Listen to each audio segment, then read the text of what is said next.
Hi, I'm Josh Nelson with Technology Information Services. I'm here today to show you how to use an iPad and the Unimag 2 reader to accept credit card payments at orientation.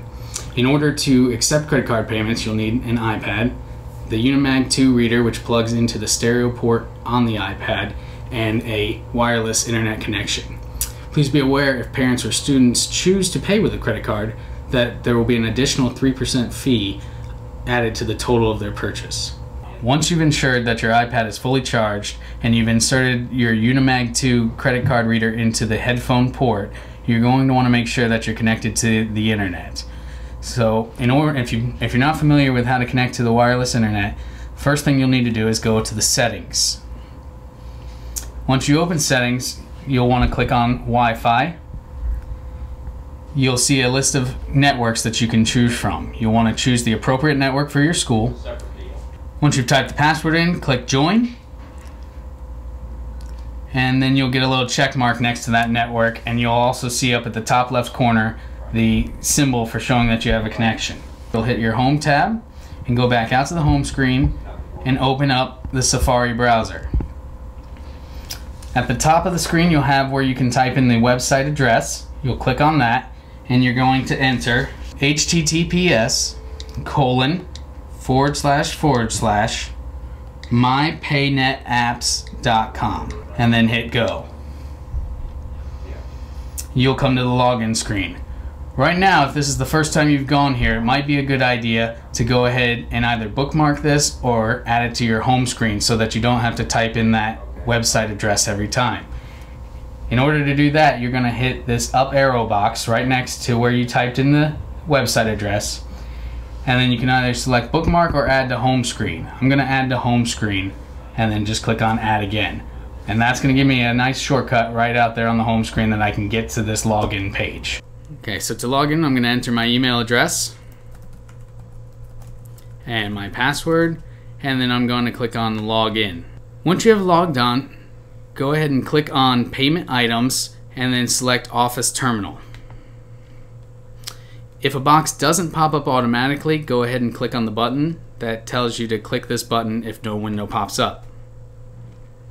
This will open a new tab with the Virtual Office Terminal. You'll see we have a drop-down selection.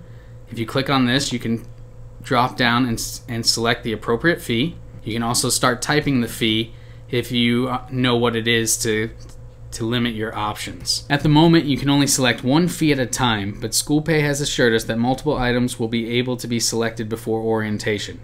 This video will be adjusted at that time to show how that function will work, but for now, this is how the system operates. Once you have selected the appropriate fee, go ahead and type the student name or student ID into the field that's provided. You'll notice as I start typing, it tries to suggest names that may fit that I'm trying to type. If there's one in there, I can click on it. It will assign the fee to that student ID. Once I've selected my item and student, I go ahead and adjust the quantity. In the case of donations, it's an amount. If I had chosen a yearbook, I might put in 2 yearbooks. So I type in the amount, and then I'm going to click on the swipe tab. This is when I would take the credit card from the customer and run it through the Unimag 2 device that's attached to the iPad. Once I've swiped the card, it'll automatically fill in the information, and all I have to do is enter the zip code to verify that account.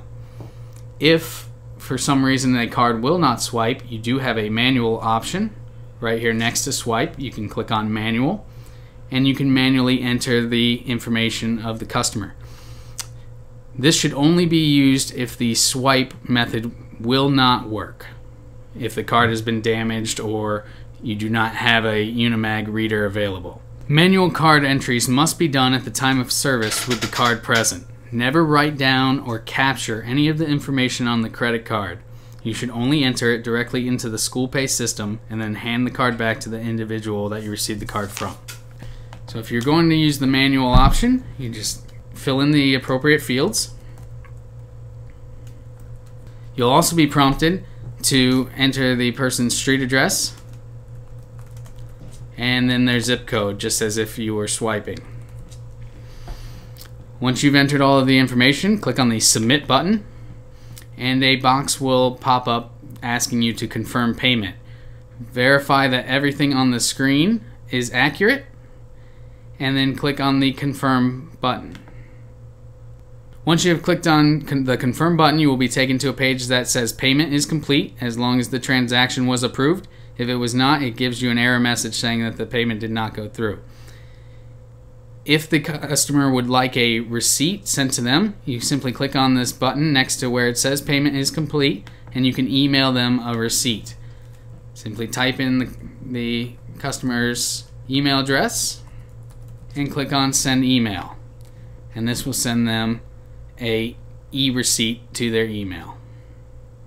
Once you have completed that, you can simply click on return to virtual terminal and start the process all over again.